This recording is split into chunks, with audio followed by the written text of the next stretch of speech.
What's up guys, Phoenix here. This video is going to be yet another Mermail combo tutorial video, and this is going to be on another 4-card hand loop variation. This is basically part 2 of the 4-card hand loop videos, or part B, whatever you want to call it. It's the second 4-card hand loop, and it's actually one of the ones that requires less than 5 cards to pull off, although it does involve a very specific hand. Now there are some minor variations, but this time, even though I've been trying to stay away from putting one-ofs in the starting cards, Deep Sea Diva actually just being in your opening hand just makes the combo string so much more powerful in what you're able to do and what you're able to end with, because it allows you to conserve some resources in your resource gathering phase of the combo until much later in the turn, where it actually lets you get a better overall result.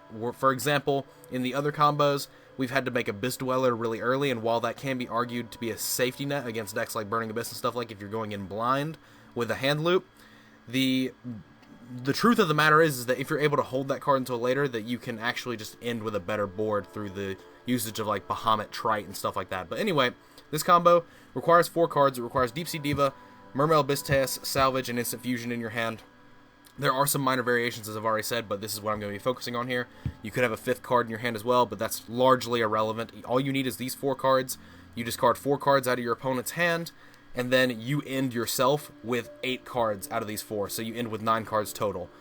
So that ultimately yields a +8 for you, because you go +4 and your opponent goes -4. And ultimately that just ends you in a very, very good position. Your opponent starts the game with two literal cards, and they have to deal with your board of like Dracosac, Bahamut, Trite, and Moulinglace. Like, it's actually really good. But anyway, enough babbling on. I'm going to start into this combo string. I have this bad habit of talking a lot before I start combos, because I just try to explain things out. But you summon Diva, you get Moulinglace, or not Moulinglace, you get Neptabyss. I am jumping way ahead. It's because Moulinglace is on top of the deck stack that I'm looking at, and I just picked it up. That is why my mind is all scrambled. But you summon Neptabyss, and you use Neptabyss to ditch Dragoons, and then add Dragoons to hand. And then Dragoons itself will add Megalo. And then from here, you discard Dragoons for Teas, and then summon it, and your Teas will grab Gund, and your Dragoons will grab Lead. And now at this point, you're literally set for everything that you need up until the point that we're going to be dropping Moulinglace. Because normally in all the other combos, you would still need a Dragoon search to get you where you needed to be, and you would have to instant fusion and make Dweller. But in this combo string, you actually just don't. It actually becomes a lot more like just cohesive in how you can end your boards. Your boards have a lot more structure to them in this setting when you open with the Diva. But you use Megalo, discarding your Gund and Lead as per usual. Gund specials Lead back, and then your Megalo searches either Sphere or the Equip spell, whichever one is the most relevant to you at the given point in time. Now, this time we're actually going to do something a little bit different. Normally I tribute Teas off, and it normally doesn't matter, but for this combo string, it's actually going to be very, very beneficial for me to tribute the Megalo off instead for the Lead. Because you want to end with Lead and Megalo both engraved. That way, if your Trite dies, you have the option of getting both back, and we're actually just going to leave Abyss Teas under the Dracosac. But yeah, so Lead will tribute the Megalo, take a card out of their hand, so that's 1. Now from here, you'll overlay these into Dracosac, and then Dracosac, you'll detach the Lead from it, leaving the Teas under it, and you'll special summon your two tokens, your 2 Dracosac tokens. Now your field is clogged. You've got 5 monsters, but you still got Salvage, Instant Fusion, and all that. Normally in the other combo strings you'd make Tatsunoko, but Tatsunoko actually leaves you with too many waters in your grave, so you just synchro with Diva, Neptabyss, and the 2 tokens straight, and make your Trishula here. So that's the second card. You use Trishula, take the card out of the graveyard that you just discarded, and then you banish a card out of their hand as well. All good, right? All good. And then in the graveyard, you actually have 6 water monsters. So now what you're going to do here is you're going to go Instant Fusion, because you were able to conserve it in this specific combo string, and you go into Norden. And then Norden will do the obvious bring back Dragoons, and then you overlay these, and instead of having to make Dweller just to be like a combo piece that didn't clog your board earlier in the combo like with the other ones, you're able to just make Bahamut Shark here. And now Bahamut Shark, you can detach the Dragoons to special summon Abyss Trite, and then your Dragoons will trigger searching Moulinglace. And now at this point, you have 7 waters in your graveyard, but you have a Moulinglace in your hand. Thankfully, you have a salvage. So you play the salvage, add back either Neptibus and Diva or Neptibus and Gund, whichever one you actually just want.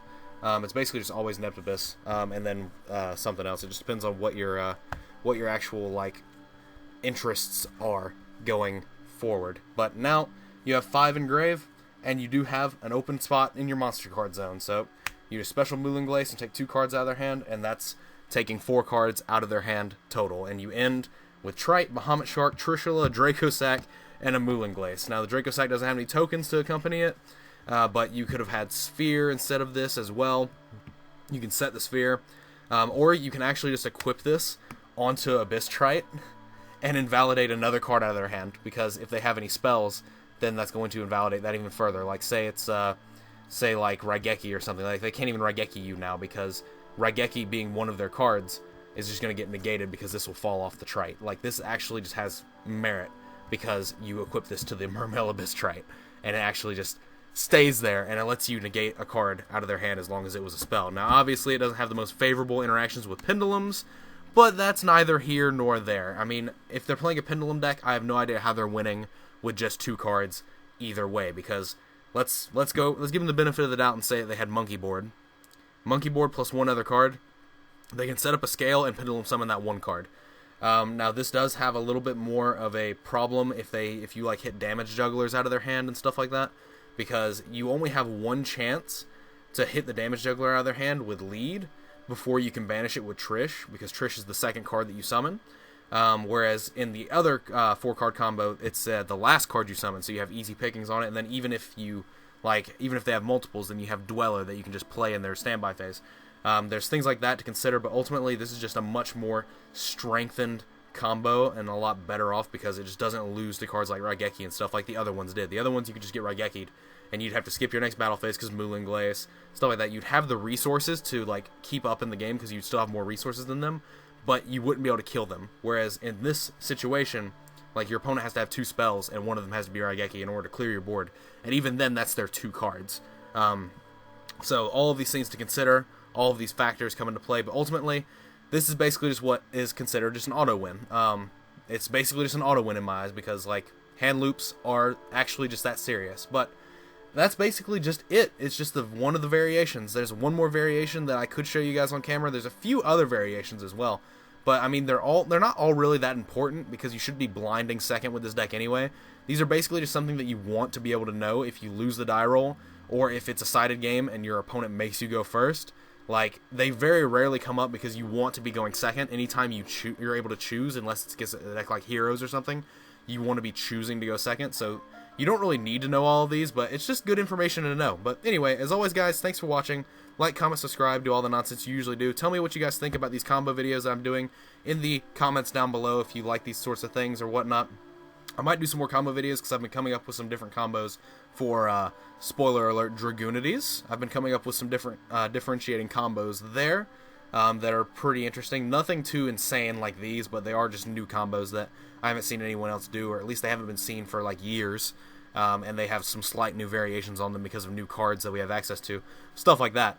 But ultimately, let me know what you guys think. Click an ad if you have not. I'd greatly appreciate it. It helps make money, and there's no reason to lie to you guys about that. If you have an ad block enabled, just do me a favor and remove it for a bit, and then put it back on when you click an ad. After you click an ad, it just supports me more than you could ever know, and it helps me out a lot. And I'd be greatly appreciative if that's something you can take the time out of your day to do. But other than that, that is it for this video. I hope you guys enjoyed, and as always, guys, take care.